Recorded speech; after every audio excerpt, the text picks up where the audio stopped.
Hey y'all, one of my viewers of my simple live stream setup video, yeah, I know it really wasn't all that simple, but you know, it is what it is.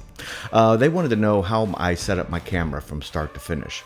So I decided to do a video about it to show y'all what I do. Okay, so I'm doing two variations. The first is a variation where the camera's on the tripod, set it up with everything included. Another one's a little bit simpler, and this is a handheld version. The second one's handheld version, where we still use the same V-mount battery and everything else, but makes the camera a lot more portable in my system. So let's get to it.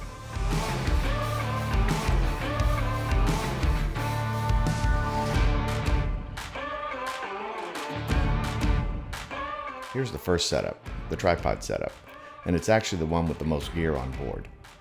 It contains the Sony AX700 camera with the camera battery and a USB to camera power cable for that camera. We connect the battery to the back of the camera, and the little camera adapter actually plugs in right next to it.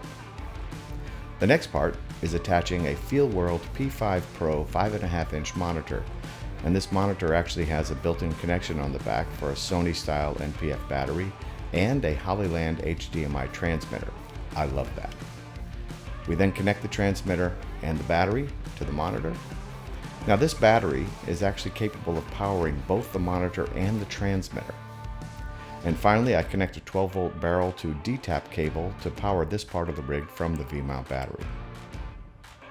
Now both the camera's USB and the DTAP from the monitor connect to this little DTAP to USB adapter. The adapter then connects to a DTAP extension cable, which, in turn, connects to the V-mount battery itself.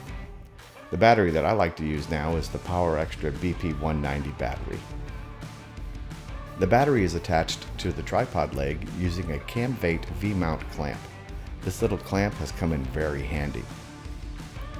Lastly, I connect an HDMI cable from the camera to the HDMI in port on the monitor, and another from the HDMI out to the monitor on the transmitter. And done. I'm using multiple battery sources like the Sony camera battery, the NPF battery on the monitor, and the V-mount battery, basically to ensure that I have power as long as I need it. My camera rig is basically hot swappable. I can remove the V-mount battery when it gets low, down below 25% or whatever, and replace it with a new one with the camera and the monitor still running off their internal battery basically. So it's a win-win situation. For the handheld system, it's basically the same thing with the exception of the monitor. I don't need it when hand-holding this system because I can use the flip-out monitor from the camera.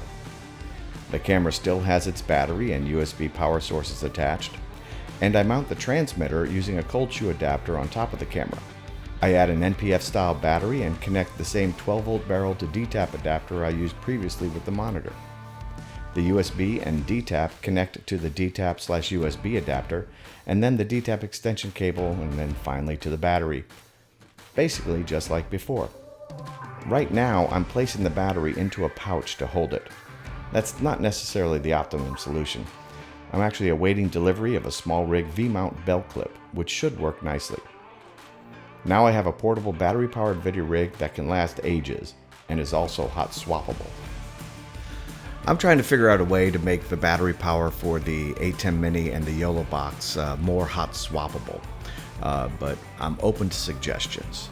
You know, I don't want it to break the bank, and I want something that's relatively simple and ready to go. If you have any comments or suggestions on this or anything else, please leave it in the comment section below. So thanks y'all, and now it's time for a beer. Check you later.